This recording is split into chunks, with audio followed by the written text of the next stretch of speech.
Welcome to the Veriscope analysis of the Jenn Soto interview by Orange County Sheriff officers, which occurred on March the 1st, 2024. We will be going into the analysis of the murder of Madeline Soto, who was murdered by Stephan Stearns, this individual, who has been sentenced to life without parole, and we'll be analysing the words in particular of Jennifer Soto, and we'll be looking for deception indicators within her statement.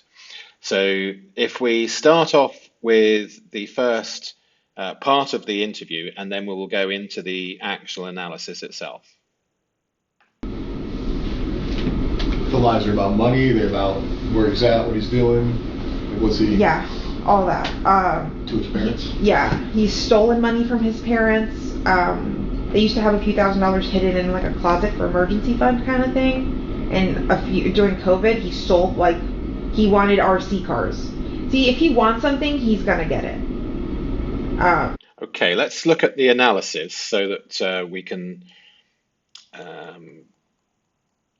make sure that we're on the right page. With Veriscope, we have different linguistic markers which we mark up with colours. So, for example, in green, we have different timestamps or temporal incunas, and in pink, we have repetition to show sensitivity, pronouns and missing pronouns, which are very important. And if we will run through the actual transcript itself, but more importantly, I want to show you in advance of most of the video some of the findings so that you can look for them. Not all of the findings, and then at the end of the video we'll run through the transcript again and hopefully point out some that you've missed. Those that you find which Veriscope hasn't found, please do put in the comments, and please do subscribe and comment and like and comment on other people's comments to extend the reach of this analysis and also to increase the chances that Madeline gets justice from Jenn Soto. So what we view is immediate deception patterns. We have 67 different sensitivity markers, which is very high for a short part of the transcript. And what's very interesting is that 5 times she says it's the wrong person, referring to Stephan Stearns. And there's a lot of sensitivity over Stephan Stearns' phone where there was a lot of evidence found. But let's quickly go through the 25 top critical deception patterns. They know something. They know something, she says. That's highly suspect. She said in itself, she says not suspect, but no. And I believe that means that she also knows something. This wrong person, notice how often she says it. I wonder if she knows who the right person is, or perhaps if there's more than one person involved. He kept repeating what I was repeating, so a coordinated story pattern. I wanted to think he was good. We have the past tense here. In statement analysis, we look at tenses and we pay a lot of attention to them. He's going to get it no matter what. Criminal determination and her knowledge of that. Want my phone back 3 times, she says that. We will buy you a new phone. She shows unity during crisis with the murderer. My mum never liked Stephan. She has long-term knowledge of Stephan and his criminality and his lying. Me and his dad couldn't figure out, but then she goes on to say that she did know and they did figure it out. I don't know where he's getting his money, but she was monitoring the accounts on Amazon and she does know where he was getting his money. She says the 3 of us towards the end of this short part of the transcript, him, the dog, and her, but she doesn't mention Madeline. In fact, she rarely mentions her daughter. And she still uses Stephan, not he, even though she is aware of what has happened to some degree. 47, and conjunctions, extreme sensitivity, because justifications, explaining without being asked. Lots of so's, causations, lots of buts, contradictions, lots of I think, hedges, lots of like, hedging language, lots of probablys. Also, she mentions this time frame quite specifically. I wonder why. We don't have this money. Financial unity. We. I'm poor. Unnecessary language and justification. That's another thing. She avoids topics. She has that zero maternal language that we look for. She has zero concern for Madeline. She tries to ingratiate with the detectives as well.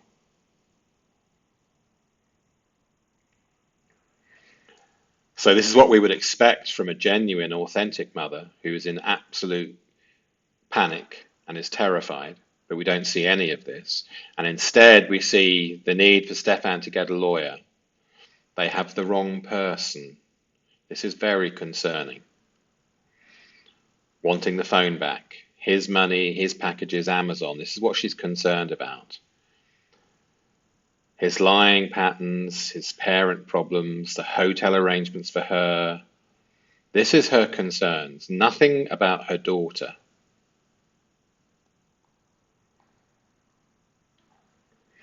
I believe she has knowledge of his deception patterns. She's showing unity. I believe that when she says they know something, she's conscious of what that knowing something probably is. That zero maternal stress.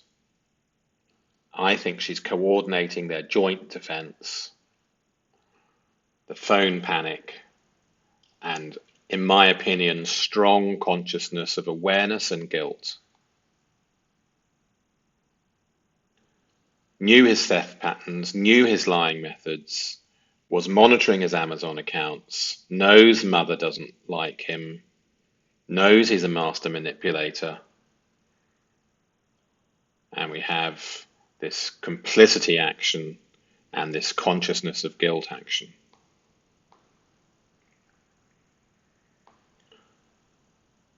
So let's go back to the actual interview itself and see if you can catch as many of those as possible. No matter what. So he wanted RC vehicles, the remote control cars, fancy ones. They were a few $100s, and I'm poor. I know I can't afford it, and he's showing up at home with these things. And I asked him, "Where are you getting the money from? Because we don't have this money." He goes, "Oh, my dad." And I said, "Your dad gave you money?" He goes, "No, I took some from his closet." And I was like they have an emergency stash? And he's like, "Yeah." And I'm like, he's gonna notice money's missing. And he's like, "No, he won't. It's so much money in there, he won't notice at all." I've confirmed with Chris later on that he did notice money, but he never asked his son. But I let him know, yeah, he was robbing you and just buying himself toys.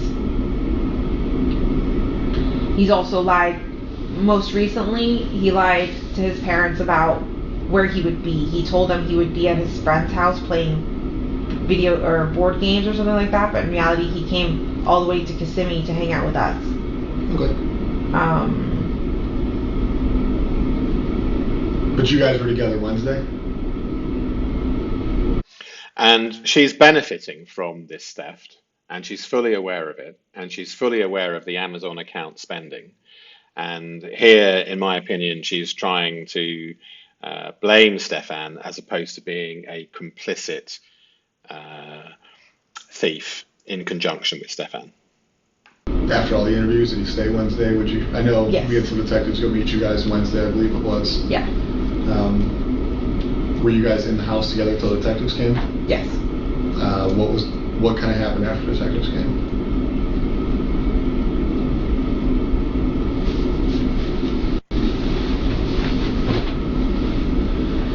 We have a long pause and a huge body language shift and the crossing of the legs.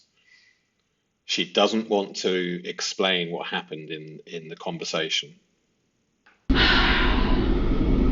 and that sigh that she does. See, I feel like everything starts to get blurry. It's the old blurry excuse coming out again. Yeah, trust me, we've been in this office for like 3 days straight. Yeah, so I just don't remember what day I had conversation with you guys. Tuesday night, Orange County detectives came out there because I ended up coming out Tuesday night. Yeah. I don't know if you remember seeing me or not that night. Okay. That was the first night we were at the apartment into the nighttime. Yeah, is that when you guys shut down the house for forensics? Yes. Okay. So tell us about that. Okay. So earlier that day, I think Detective Hunt came, or somebody came, and asked Stephan for his cell phone. If he would willingly give it up so that they can look at it, or if they would need a warrant. And I remember him saying, should I have asked a warrant? Should I have... And I'm like, no, if you've got nothing to hide, give him your fucking phone. And I think we hung out in the house for a little. Notice she said, if you've got nothing to hide. And then when you guys came in the evening and you guys told us to wait outside and we waited in my car. And remember, of course, she's fully aware about what they've done to this phone. They've reset it to factory settings. And not being particularly intelligent, this couple, I don't believe that they realise that forensics is going to retrieve the vast majority of the contents. He started getting very anxious and very panicky, going, I want my phone back. I want my phone back. And I said, listen, at this point, it's their phone. It's theirs for fucking ever. I don't give a shit. We will buy you a new phone. It doesn't matter anymore. Whatever they need, they need. Like, let them look at it. And she uses, we will buy you a new phone. Like, I just want my phone back. And I'm just like, are you trying to make yourself more suspicious? Because, like, Are you trying to make yourself more suspicious? This is not the language of a mother in panic for her missing daughter. This is the language of an accomplice. If you were to go demand your phone back right now, that would look suspicious as fuck. Like, what are you doing? I'm thinking he's just getting impatient because he's bored and wants to play on his phone. And at one point, he takes my phone to start playing with it. I give it up. And I said, here, play on my phone. Have fun. Because I think from my phone, he was trying to log into his emails, but he couldn't. Because you needed like 2-factor authentication from your own phone. And I'm just like, what are you trying to look at? And he's like, oh, my shipments, my packages. He's addicted to buying shit. That's another thing.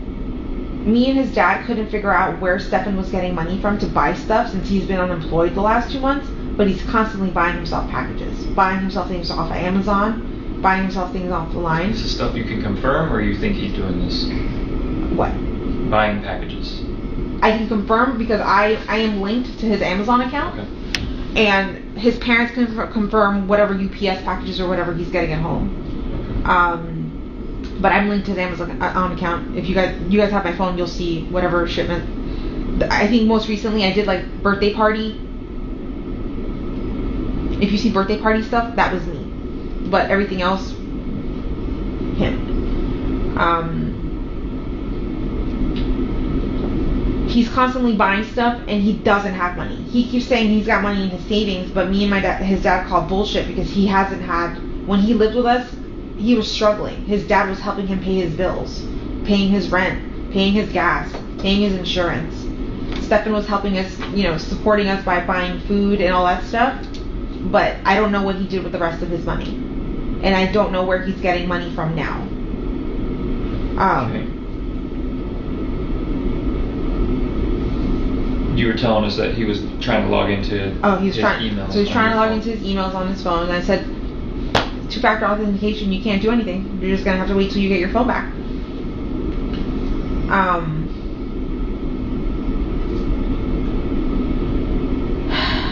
What else? We waited in the car. I think at this point, when I noticed that forensics was locking down the house and you guys said we couldn't come back, I told him to call his dad. Because I had a feeling y'all knew something and was going to come down on him. Have you noticed that she was asked what the conversation in the car was about? And she's gone off on this rant, this tirade. And I'm just like, they're focusing on the wrong person. They have the wrong person. In my head, I'm convinced you guys are just, that you had the wrong person. Have you noticed how sensitive the words wrong person are? She's just repeated it 3 times. Wrong person, wrong person, wrong person. We take note of this. It's highly, highly sensitive. And I wonder why. I wanted to think that he was good.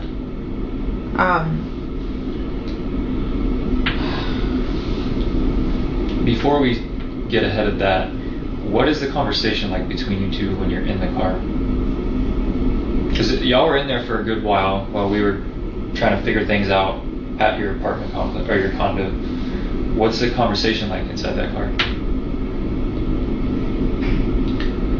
I'm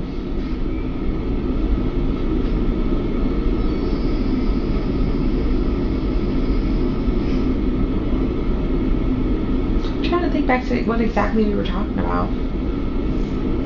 So it's brought back to this subject, and she's avoiding again.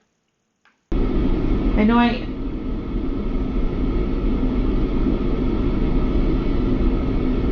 I remember late in Notice the self-censorship. the eve, like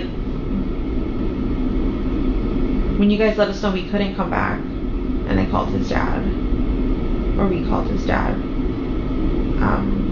I started saying to him, like, I think they're focusing in on you. Like, we need to call your dad, and I think we need to get you a lawyer. I feel like they're focusing on the wrong person, and he kept saying the same thing. He kept repeating what I was repeating, that they're focusing on the wrong person. So wrong person, repeating. She even used the word repeating herself. Highly sensitive,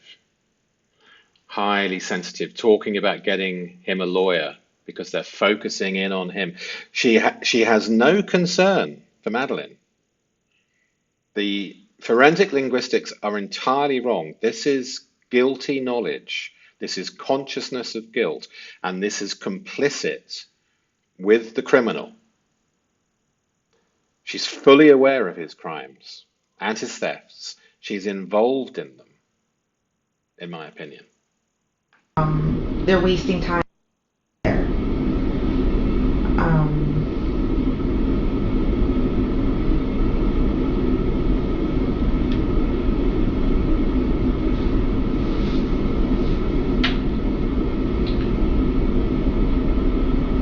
How did he feel when you said he needs a lawyer? He didn't believe me. Like, when I told him, like, don't you see forensics is closing down the house? They fucking know something, or there's something, like, they know something. They know something. This is the absolute tell. For her to say to Stephan, they know something, it means they both know what. Things happening. They wouldn't be locking down the house this way if they didn't have suspicions of something. But I wasn't thinking. I don't know why I wasn't thinking. And she keeps using the phrase something. So something is highly sensitive because she knows, in my opinion. Thinking him. Like, I was just like, no, they've got the wrong guy.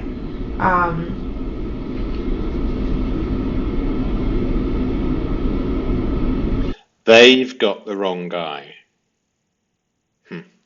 He just kept saying that they have the wrong guy, that they're focusing on the wrong person, and that we're wasting time and So the conversation is the wrong person, the wrong person, the wrong person, the wrong person, the wrong person. They're focusing on the wrong guy. They're focusing on the wrong guy. Wrong person. They know something, they know something. I wonder what the true conversation was. And Stephan is told that he needs a lawyer by her. He's saying, why do I need a lawyer? I wonder what has really gone on. I'm becoming more suspicious. we call his dad. We tell his dad to come down here, and his dad did come down here and met us at a hotel. That was another thing. I don't have that much money. I live off of disability. I couldn't afford to put us up on a hotel. Like when you guys said that we couldn't return, I was like, I didn't know where to go. I was trying to think if any family member would have a spare room or anything like that, and not that could take the three of us. When I say three of us, I mean him and the dog. So she's still joined at the hip with him. She says the three of us. And just in case there's any confusion about the three of us, including Madeline in their lives, no, it's me, him, and the dog. And I know at my mom's house, Madeline's body hasn't been discovered at this stage. we wouldn't have been welcome. My mom does not like Stephan. She's never liked Stephan. So I knew that our only option was to go to a hotel, but I couldn't afford it. So we called Chris, and Chris met us at a hotel by Disney, Okay. off of Western Way, and that's where we went. We got there pretty late. We checked in. I used the restroom, and I was getting ready for bed, or laying down in bed probably around 3:30, 3:45 in the morning, and I fell asleep. Stephan was already asleep at this point. You go straight. Okay, let's go back to the analysis.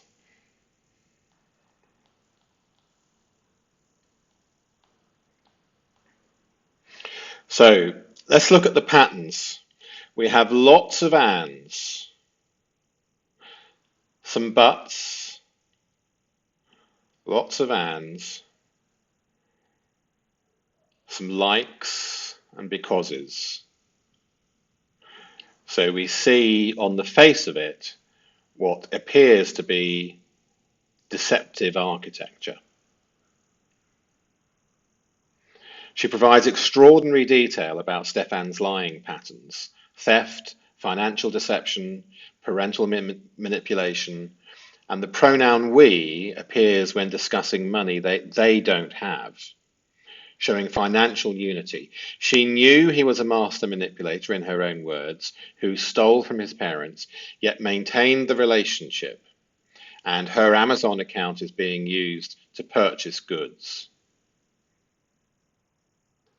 I believe that this establishes her consciousness of his criminal capabilities, and I believe she is complicit and involved.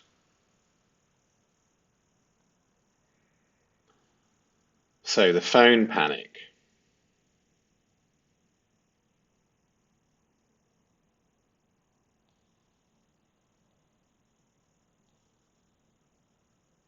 Let's look at the pattern here.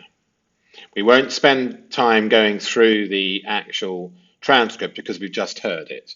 So we're more interested in looking at the patterns and how we've placed the flags. So the phone, we can see, is sensitive here. Same phrase. We have sensitivity with the phone. We have the becauses, the justifications.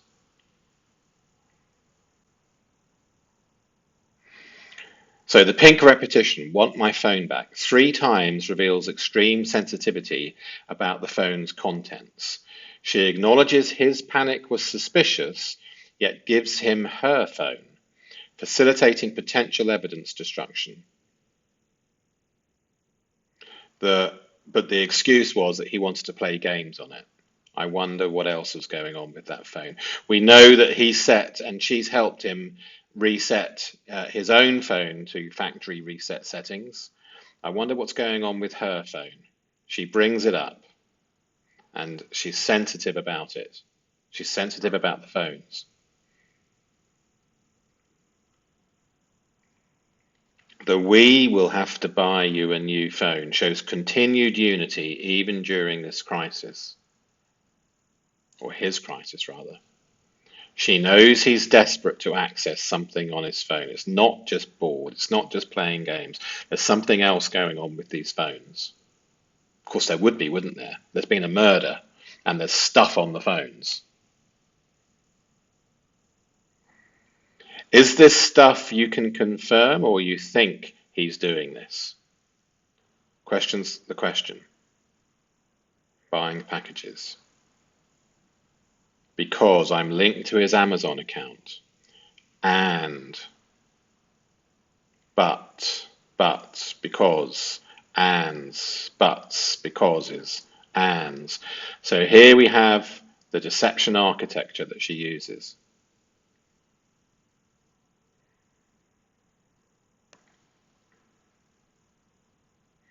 Knew something, highly sensitive, wrong person, wrong person, wrong person.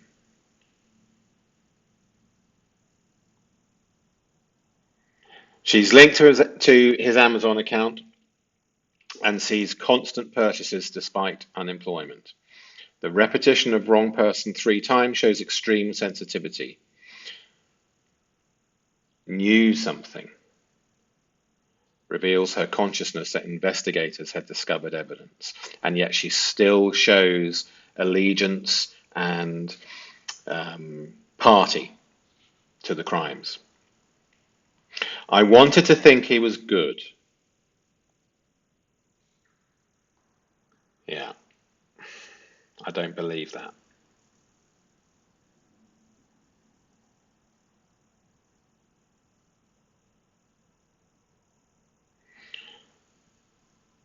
Yes, remember that extremely long pause.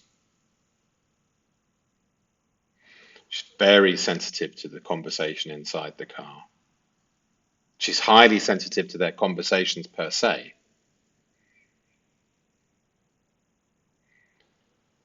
I remember. Sensitive. And look at this again. Wrong person, wrong person. He kept repeating what I was repeating. They're connected together.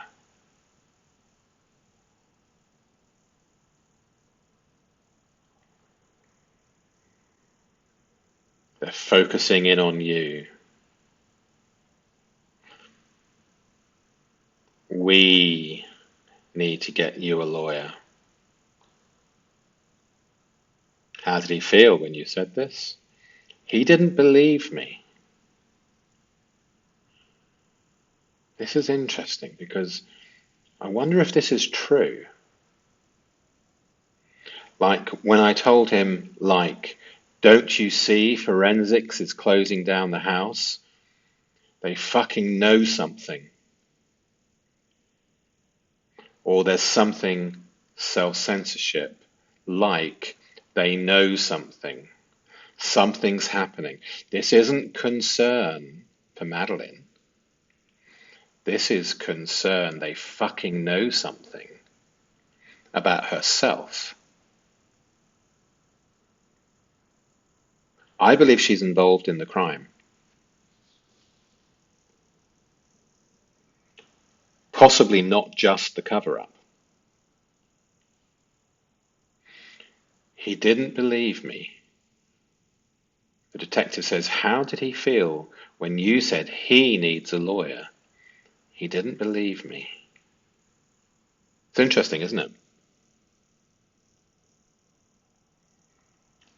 Definitely complicit. The word repeating appears twice about their conversation. They're echoing each other's story. They know something appears twice, purple leakage, revealing consciousness of discoverable evidence between the two of them. The we pronouns throughout show unity in their response to law enforcement. They're coordinating their defense together. She has consciousness of guilt from her forensic linguistics.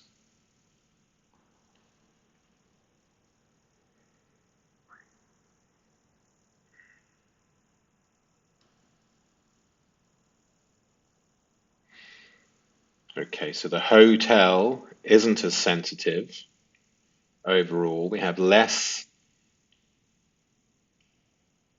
deceptive architecture in this section. But here we have a timeline. 3:30, 3:45 in the morning.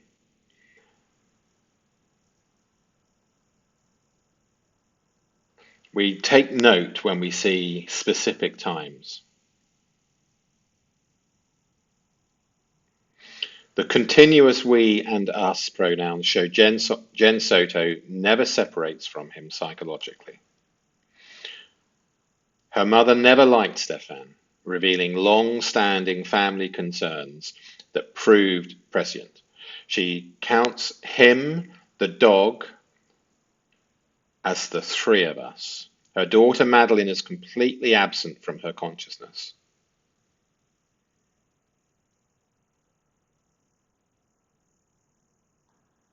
Her focus is and remains on protecting Stephan rather than searching for her child. It screams that they're in it together.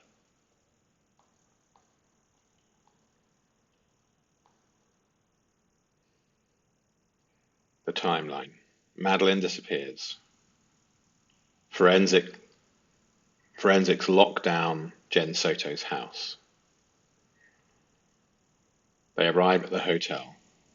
Orange County Sheriff interview. And she wasn't expecting this interview, I don't think. She took a while to settle in.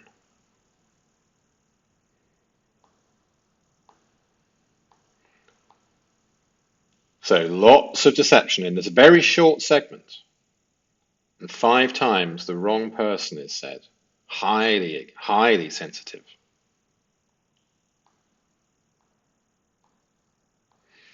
Okay, I wonder how many of these you caught, and also please put in the comments any others that you see, or expand upon some of these where you think that there's more to talk about.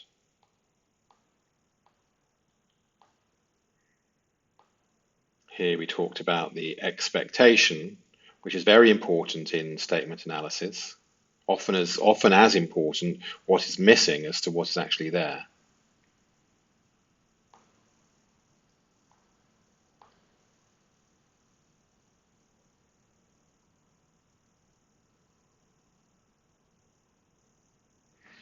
They know something with the swearing, increasing the sensitivity of it.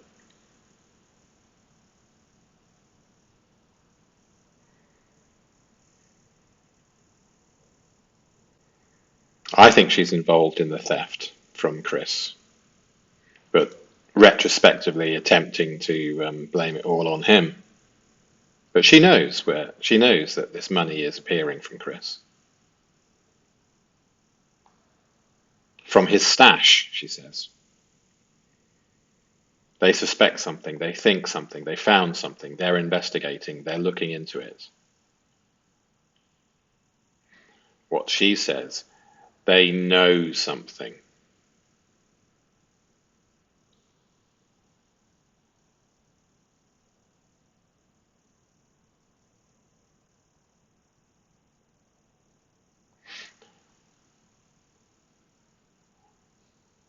This can also come over here, depending on context.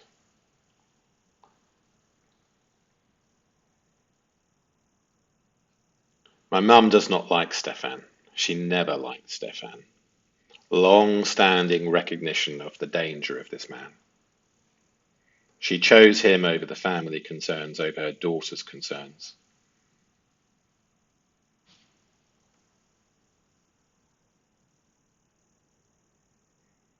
Priority 1. So Madeline is disappeared. Her body has not yet been found.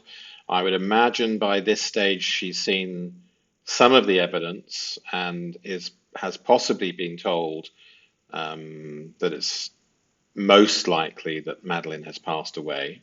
However, her priority was getting Stephan a lawyer. Her priority was replacing his phone. finding accommodation for the three of us. Him, the dog, and her. Madeline's gone in her mind. Now it's the three of us. Him, the dog, and her. Complicit.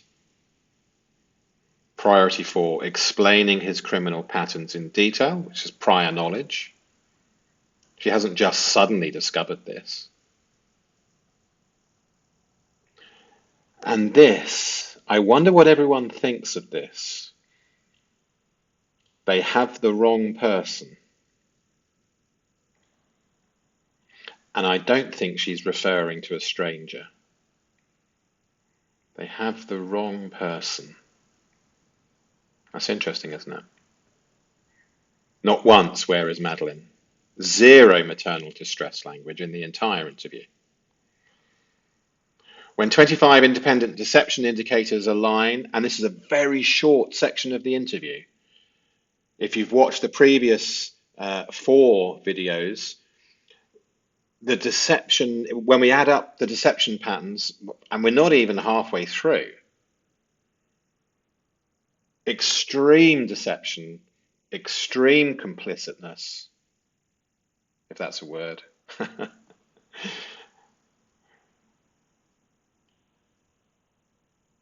including complete absence of maternal language. Yeah, strong unity with Stephan Stearns, the perpetrator.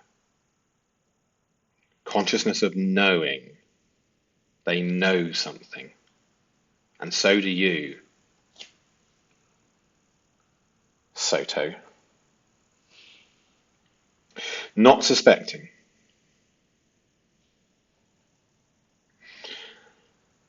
They know something. Consciousness of discoverable evidence. Zero maternal distress. Want my phone back. We need a lawyer. The three of us.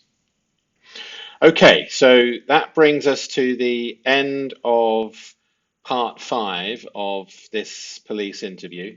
Please do subscribe if you haven't already, and please do hit the notification bell, and please do like and comment, and this will expand the reach of this analysis and hopefully bring justice to Madeline that much more quickly. Okay, enjoy the day. Look forward to speaking with you in the comments.